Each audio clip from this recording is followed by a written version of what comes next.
به نام آن که دل کاشانه اوست، نفس کردی متاع خانه اوست. بیننده‌های ارجمند السلام علیکم و برنامه نوبتی چراغ هدایت مهمان خانه های شماست و در صحبت ما معاون رئیسی شورای علمای دین ولایت استاد خواجه میر استاد خوش آمدید میگم.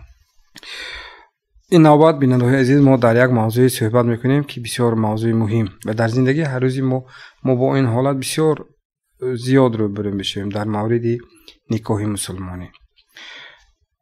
استاد عزیز، همین من فکر میکنم اگر به تاریخ نگاه کنیم حتی زمانی شوروی هم 70 سالی حاکمیت زمانی شوروی هم که مثلا گوییم اونجا بسیار گوییم سیاست شدیدی بود در مورد گوییم مناسبت به ارزش‌های دینی، اما یگان عائله مسلمان به نکاح مسلمانی خانه‌دار نمیشد. البته تا فرصتی گوییم ثبت قید دولتی حتما نکاح مسلمانی از جانب خادم دین اجرا میشد و حتما این گوییم عنعنه رعایت میشد.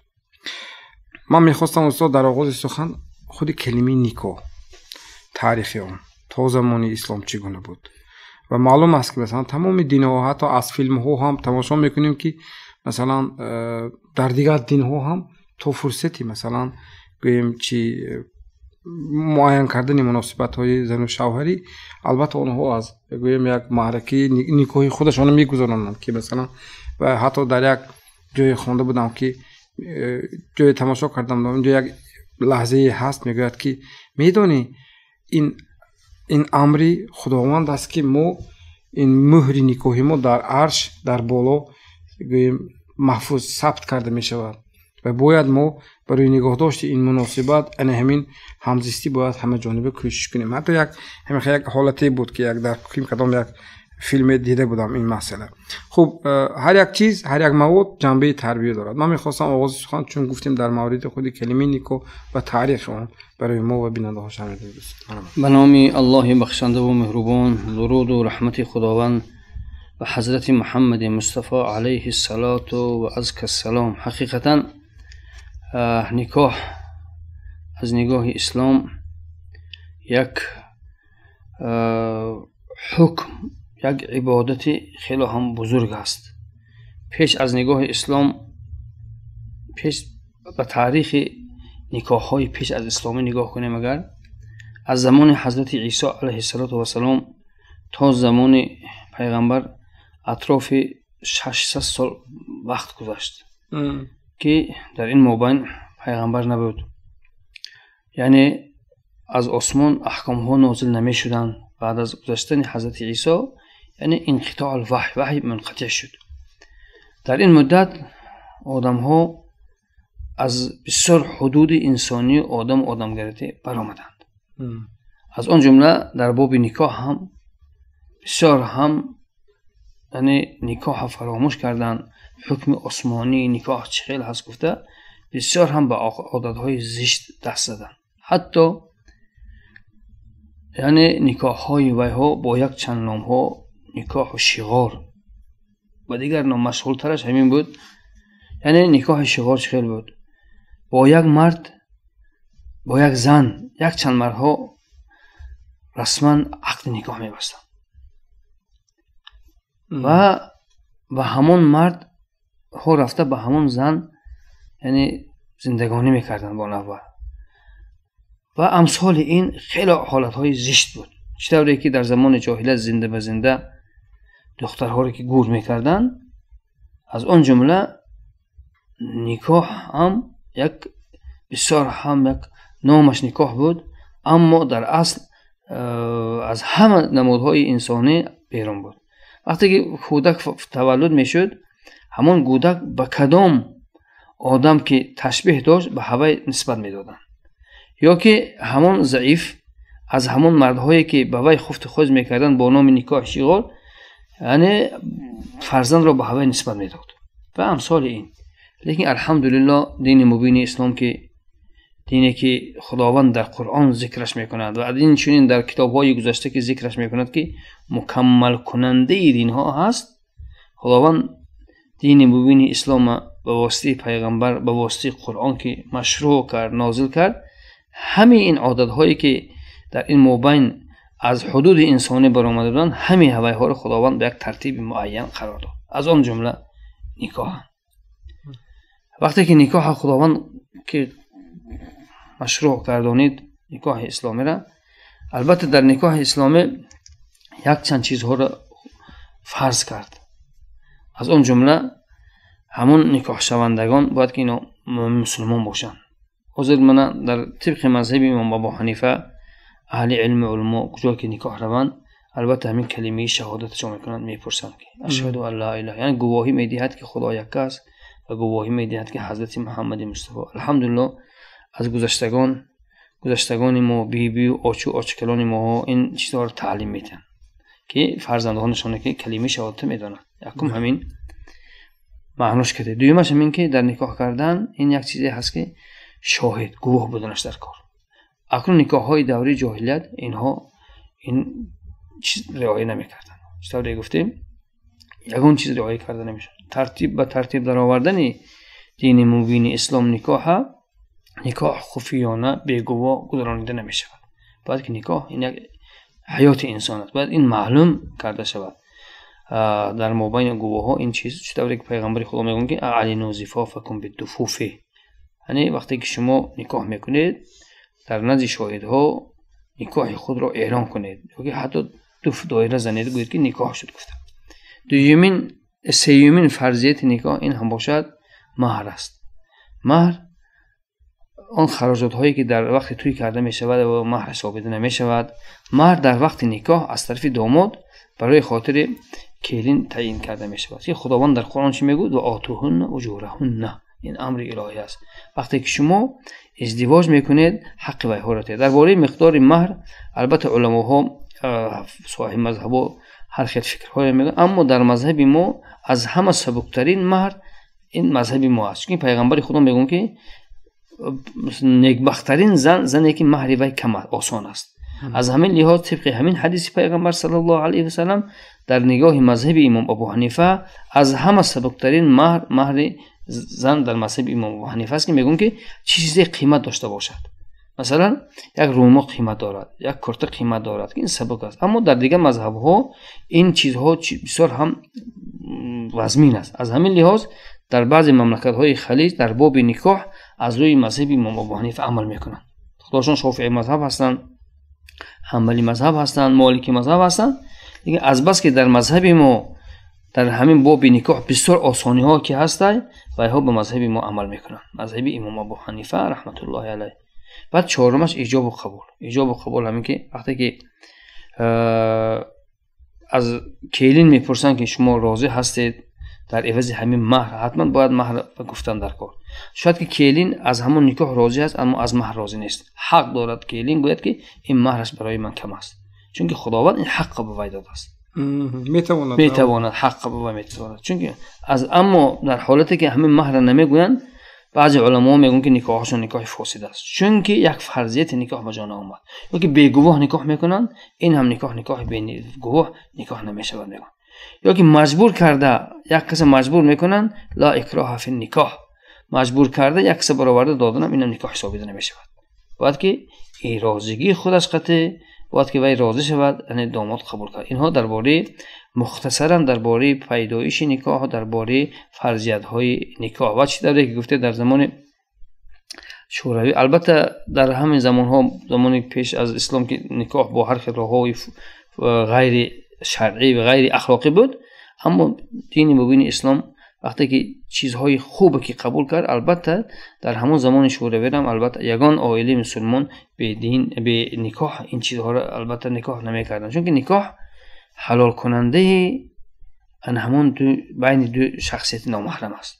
طوری که پیغمبر خدا صلی الله علیه و سلم میگویند که النکاح سنتی فمن رغب عن سنتی فلیس منی، نکاح سنت من است، کسی که رغبت به سنت من به جا نمی‌آورد و پیروای امت من نیست. گفته پیغمبر خدا صلی الله علیه و سلم میگویند که در همون وقتی خطبه نکاح میخونید بین الحلال و الحرام، خطبه هدف خطبه خواندن، هدف این فرض‌ها را به جا آوردن، یعنی یک چیزی حرام بخل بین دو شخص نامحرم و همدیگر حلال میکنه که البته از گذشتگان در زمانهای ما. اکنون خداوند این نکاح در قرآن فقط نکاح گفته موندگی نیست.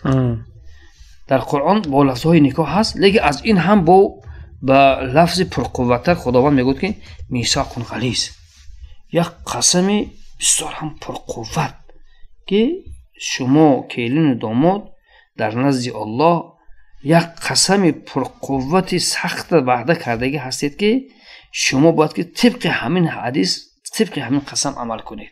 این آیله دار شدن آسان نیست. خداوند در قرآن عظیم شان چی میگوید؟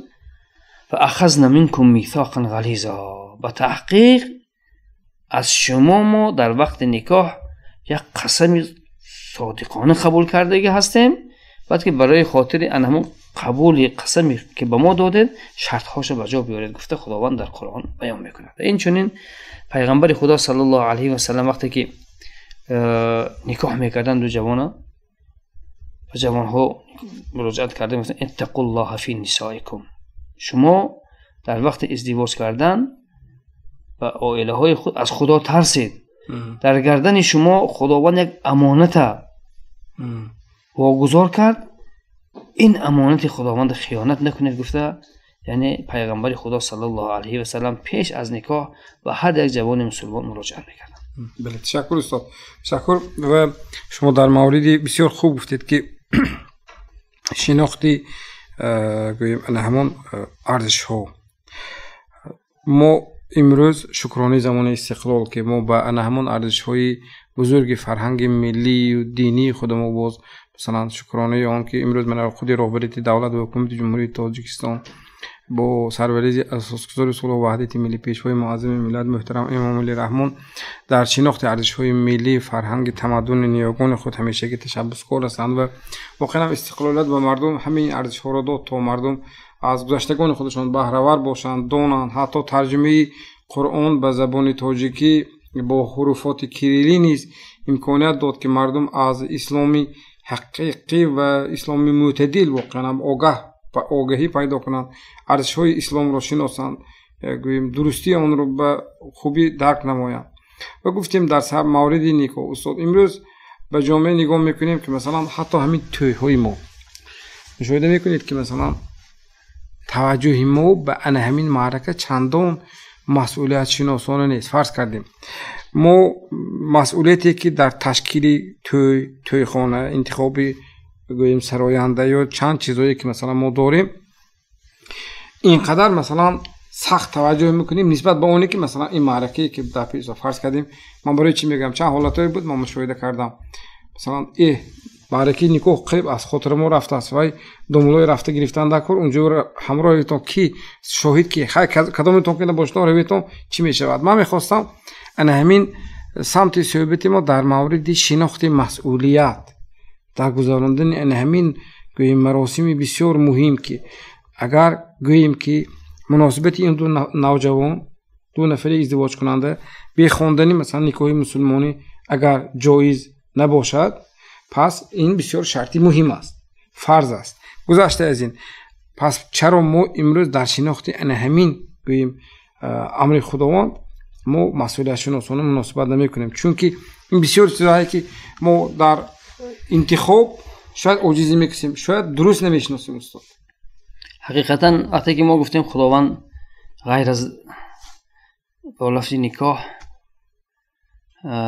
ما طاب لکم من النساء گفته خداوند ذکر میکند و لفظ همین نکاح با یک صیغه خیلی هم با یک لفظ مشدد. وقتی که همین لفظ که باید کرد در شرح همین یک چند چیزها را شریعت اسلام شرط گذاشته است که باید که ان همین چیزها را باید بجا بیارن. گفتگی شما در داخل همین هست. یکمش همین که مادامی که عقد کردید خواهید که همون عقد شما استوار میشد، عقد شما مستحکم میشد. یکم کاری می آوردیتون حسن العشره. حسن العشره چی گفتن؟ یعنی خداوند در قرآن عظیم شان در آیات های بسیار مسلمان ها را تأکید میکند، امر میکند که وقتی که شما خانه دار میشوید شما باید که در مابین خود مودت و رحمت و مهربانی را شما با یکم جا گذارید.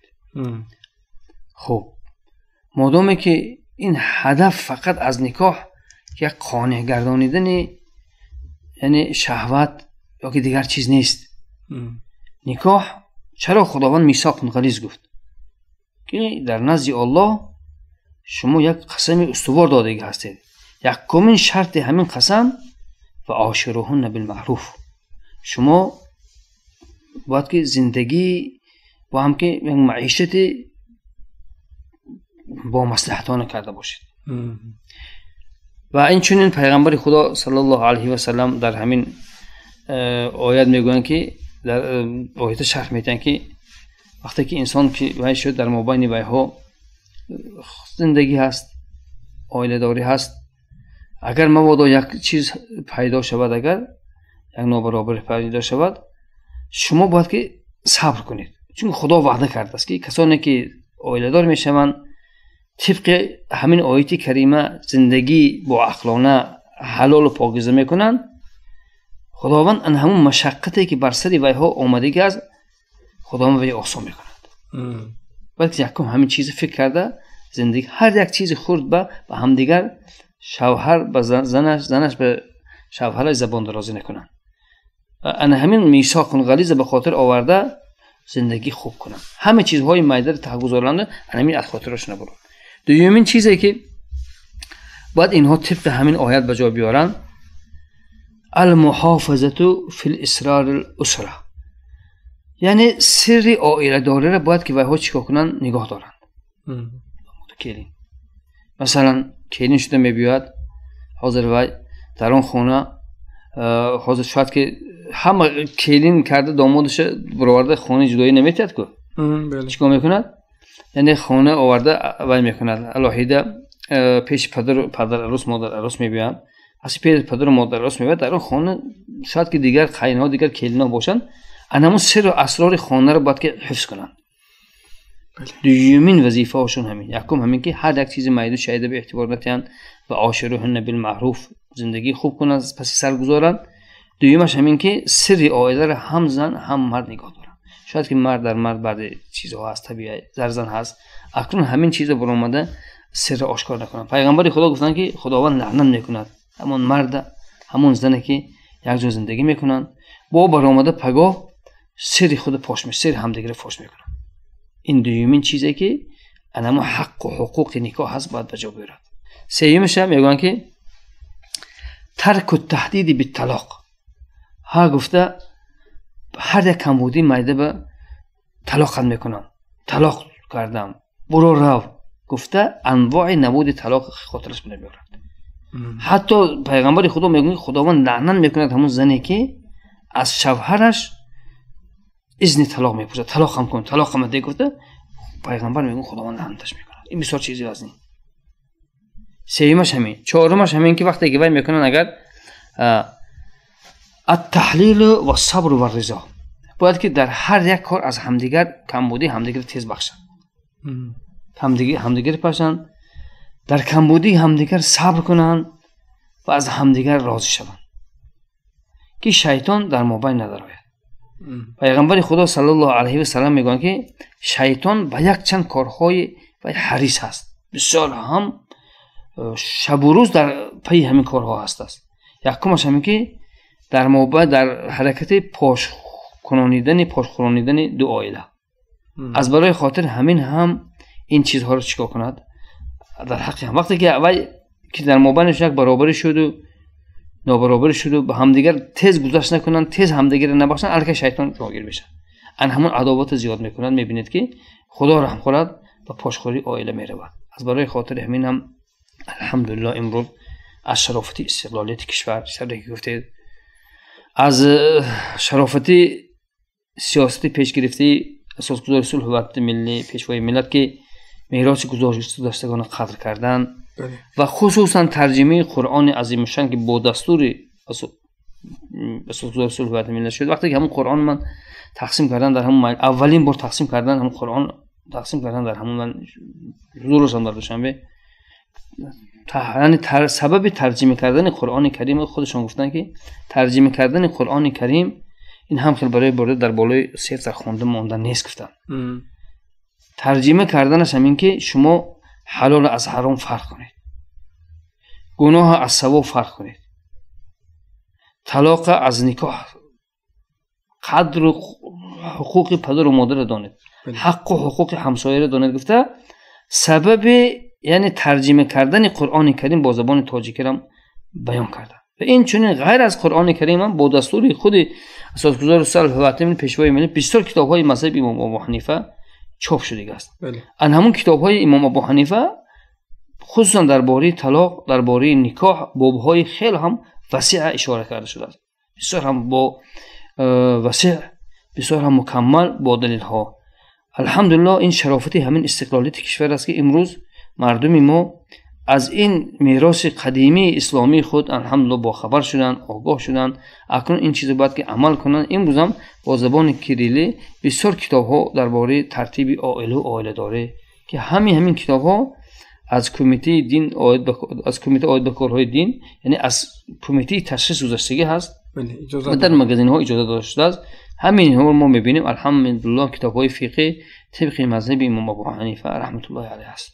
یعنی بسیار شرایط موافق است که مردم بگیرن، خوانند، بهره‌ور شوند و واقعا بسیار خوب گفتید که امروز این تشبس‌ها از جانب خود پیشوای ملت که مردم پیش از همه باسواد باشند، ارزش‌ها رو شناسند و انا همون پیش از همه احترام والدان رو، چون همیشه که در برآمدهاشون تاکید میکنن که در شناخت قدر والدان خود، چون آنها زحمت کشیدن در تربیت فرزندان و باید ما قدر مهنت آنها را شناخته توانیم. و حتی انا همین گوییم والدان چنینند که مثلا یک عمر در ارزی گوییم عملی شوی آرزوهای فرزند زندگی میکنند. مثلا حتی همین خانه‌دار کردن فرزند رو نیز گوییم همیشگی در ذهن خودشون از خردی اون کودک تا با ورثه‌اش همیشگی آرزو میکنن که گوییم توی خانه‌دار شویش رو ببینم. خب ما صحبت داریم استاد در مورد گوییم نکاح مسلمانی، نکاحی که ما گفتیم اونجا کلمه مهر اینجا اشاره شد. گذشته از این در معرکه نکاح یک کلمه هست، عباره هست که از جانب خادم دین گفته می شود و همون چیز پرسیده می شود. از جمله دو عباره، اول از گوییم عروس شونده میپرسند که بخشیدید و از داماد میپرسند که قبول کرده. یعنی جواب هم نیست، همین گونه است. و استاد اصلا همین کلمه ها، همین عباره ها به خاطر چی گفته میشه؟ بیشتر که ما درباره فرض‌های نکاح گفتیم، این کلمه ها یکی از فرضیت‌های نکاح هستند. مثلا در عبادت کدام فرضی که ما بجا نبیاریم عبادت مکمل نمیشود. در نکاح هم همین چیزها اگر بجا نبیان نکاح نمیشود. مثلا اگر نکاح دو خیل میشد، وکالتن میشد و صالتن میشد. وکالتن نکاحی هست که از نام همون کلین یک از وکیل آمده میگوید که من فلانه نام کلین میگیرن، من وکیل کردن، من روزگیشون به من دادن، من میبخشم. اما نکاح وصالتن چی؟ امروزها از سببی که الحمدلله بسیار هم پیشروی هست، حاضر من چون که حاجت به وکیل هم که نیست، همون نکاح وصالتن میکنن. وصالتن همین که کلین داماد میشینن پس پرده، البته از چیزها همین چیزها پرسیده میشه، از طرف خادم دین پرسیده میشه، چون اینها فرض هستند. اول کلمه شهادت میپرسن، دوم اگر دونن که بها کلمه شهادت میدونن، کلمه شهادت پرسیدن هم شرط نیست، چون که بها خود عائله دین متدین اگر ندونن میپرسن. دومش همین که همون ایجاب و قبول مهر میگونن، بعد مهر موندن در نزد گواها. چهارمش همین کلمه ایجاب و قبول. ایجاب و قبول چی گفتن؟ ایجاب و قبول میگه صراحتاً رفشن از همون کلمه میپرسن که داماد نامشون فلانه، این که در عوض نکاحشون مهر موندگی هستند. مهر مقدارش معین میکنن. شما همین مهر دادگی و در گواهی همون مسلمان های نشسته که شما راضی هستید که به همین کس نفس و نفیسی خود سپارید. و آدم وقتی که حقی گفتن در همون وقت بعد داماد از داماد میپرسید که شما برای داماد بعضی شرط های زیادتی هست که شما یکمش همین که این چیز قبول میکنید، دومش سخنهایی که از دهان تو میبراید در حق келин санҷида мегӯяд. То ҳамин вақт шумо ҷавон будед, шояд ки ҷавонӣ доштед, бо ёру дӯстотон шӯхӣ мекардед, ҳазил мекардед. Акнун ин суханҳое ки аз забони шумо мебарад дар мизони шариат санҷида мешавад. шумо ки бо муомила, чунки худованд чӣ гуфт? Ашируҳунна билмаъруф. худованд дар Қуръон чӣ гуфт? шумо зиндагӣ бо маърифатона кунед. зиндагӣ масалан баъзе шавҳарҳо маст шуда омада занҳошон аз даҳонашон суханҳо мегӯяд, ё ки дигар не худованд мегӯяд ки шумо ин кор шумо беҳурматӣ дар мисоқон ғалис кардед. шумо ваъда дода будед ки парвардигаро мо зиндагӣ хуб мекунем, ман ба ваъда кардед, имрӯз омада шумо масту аласт дар омада инқадар ҳамсаратон ҷангу ҷанҷол мекунед ё ки дигар корҳо мекунед, ин корҳоро накунед гуфта ан ҳамин чизҳоро ба домод мефаҳмонем. инҳо яке аз фарзҳои никоҳанд. розигӣ ҳамдигар қате, яъне издивоҷ карданашон ин аломаташ аст, ин пурсида мешавад. ташаккур. устод гоҳо масалан албатта имрӯз ин хел нест. Масалан гоҳо пештар ба шӯхӣ мегӯянд, то куҷо рост аст росте намедонам, аммо чун ду бор се бор мепурсанд ва ба ҷои арӯз масалан як нафари дигар ки масалан амааш ё холааш ҳам мегӯяд. то куҷо рост аст ман росте намедонам, аммо гоҳо ба шӯхӣ мегӯянд ки ба ҷои ман масалан фарз кардем амаам ҳа гуфта буданд. ин масъалаҳо ба оё ин гуна муносибат дуруст аст? То кадом андоза ин ҳолатони дуруст қабул мешавад? ҳатто вақте ки ба мазҳаби имом Абу Ҳанифа нигоҳ мекунем, мегӯянд ки никоҳаш никоҳ намешавад. ин чизҳо ки шӯхӣ карда намешавад. ҳақиқатан ин масъалаҳо ки чандин касҳо муроҷиат мекунанд ки ҳамин хел шудааст ё ки агар ҳамин хел шава айнан савол медиҳанд. лекин ба аҳкомҳои шариат бозӣ карда намешавад. чунки худованд дар Қуръон чӣ мегӯяд? абиллоҳи ва оятиҳи ин кунтум тастаҳзиун. шумо ба фармудаҳои худованд, ба фарзҳое ки худованд фармудааст шумо истеҳзо мекунед, шумо шӯхӣ мекунед. гуфта худованд маън мекунад. аз ҳамин лиҳоз модоме ки фарз аст хостани якдигар дар назди гувоҳҳо дар ивази маҳр ки балки сухани ҳамдигар иҷозати ҳамдигар шавад, ин кор гуфтан хато аст. ҳатто баъзе уламоҳо мегӯянд ки хай ҳамун нишасташон сабаби розигӣ ҳаст, никоҳашон никоҳ аст, аммо баъзе уламоҳои мазҳаби имом Абу Ҳанифа мегӯянд ки никоҳашон никоҳ намешавад. ташаккур устод.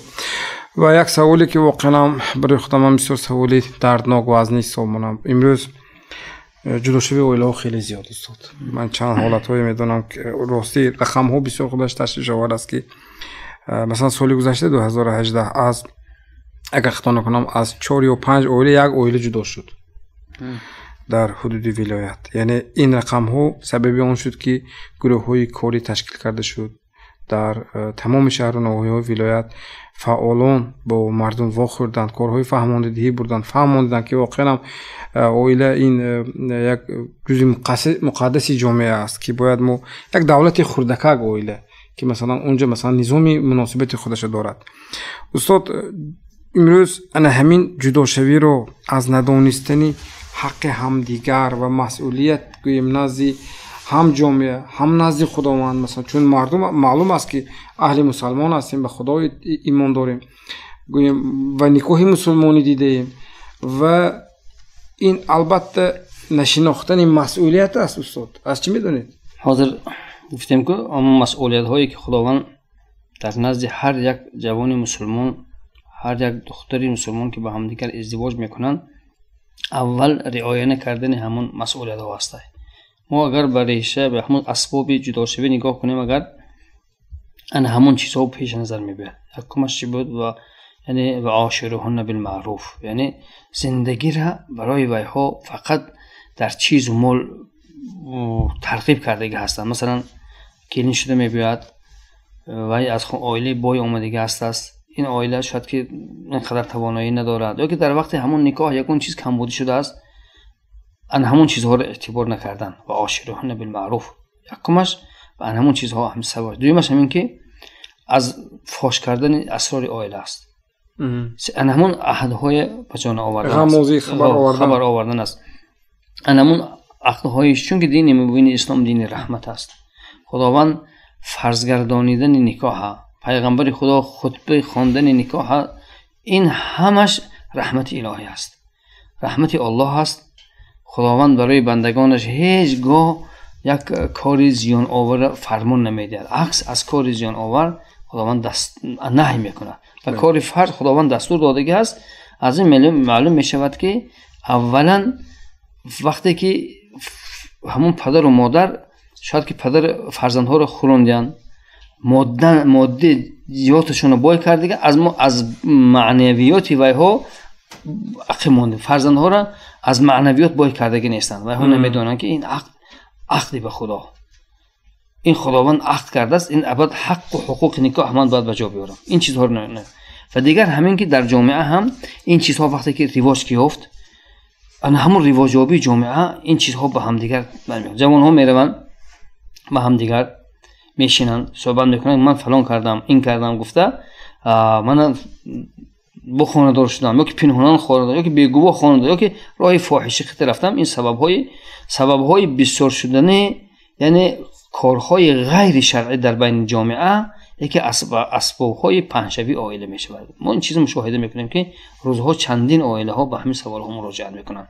وقتی که با ویها که صحبت کردید میبینید که همین علت‌ها هست. از برای خاطر همین هم فرزندها امانت خداوند در گردن پدر و مادر هستند. وقتی که ویها را خانه‌دار میکنن، ما گفتیم که دیگر مسئولیت‌ها در سن خردسالی از گردن پدر و مادر است. اما مسئولیت عائله و عائله داره برگزار داشتن عائله. مثلا من خانه‌دار کردم، اکنون برای آوردم یک خانه گرفته دادم، یک خانه پرحشمت، همین که نه وای این مسئولیت از گردن پدر و مادر ساخت نمیشه. مسئولیت تربیه و آداب و اخلاق حمیده در راه عائله و عائله داری تا پدر و مادر زنده هستن در گردن ویها قرض است. از برای خاطر همین این بی احتمامی پدر و مادر هست که فقط به جبهه مادیات یعنی اهمیت میتن همه چیزها رو مهیا میکنن، اما هدف نکاح چی است؟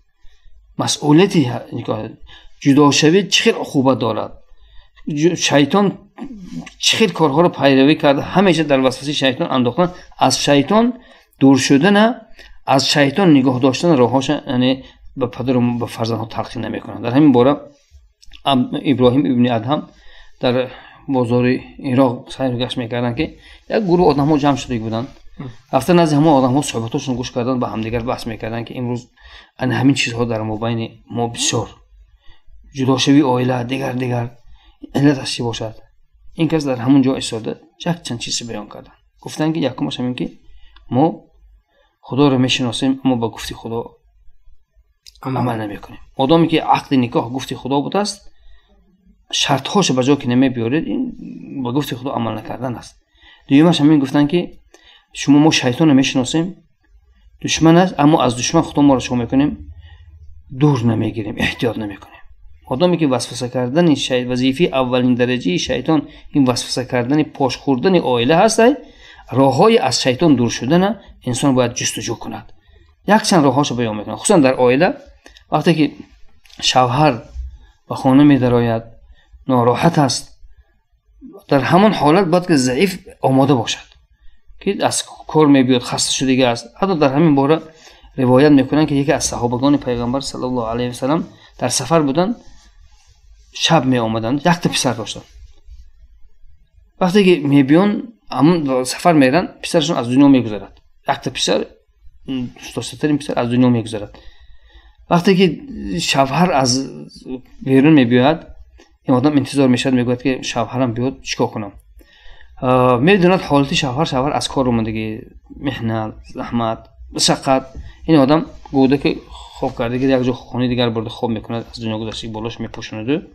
ثانی بعد همچون خودش آرا تارا میتید، به هوای زندگی میکنن، معیشت میکنن، زناشویی میکنن.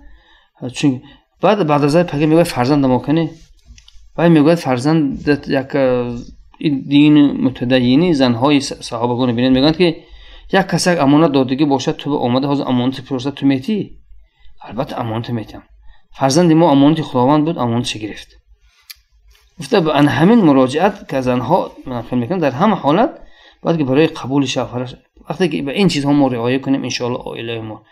البته یکی از چیزهای اساسی که امروز در مابین عائله ها جدا شوی، این مطلق دور بودن از احکام شریعت است، از احکام عائله و عائله داری است. از همین ها که دور شدن، قدر عائله را ندانستن، سبب نکاح ندانستن، سبب در روی زمین پیدا شوی یک عائله را پراکنده شدن از گناهش چقدر است ندانستن، همین چیزها از همین ها پیدا میشه. استاد عزیز تشکر برای شرح این موضوع و فکر میکنم دیگر ایلوگی به این مسئله نیست، به خاطر اونه که اون مسئله های اساسیه که ما در برنامه در این موضوع مطرح کردیم. فکر میکنم برای بیننده ها نیز البته دسترس و فهمو شد. استاد از برای اشتراک و شرح این موضوع به شما سپاسگزاری میکنم و اینجا فرصتی برنامه چراغ هدایت به انجام میرسد و همیشگی اویله های خود را احترام کنیم، برای پایداری اویله خود همیشگی کوشش کنیم و دانیم که همیشگی با این عمل ما در استواری این جامعه خدمتگزار هستیم. این برنامه چراغ هدایت بود. خیر خانتان آباد باشد.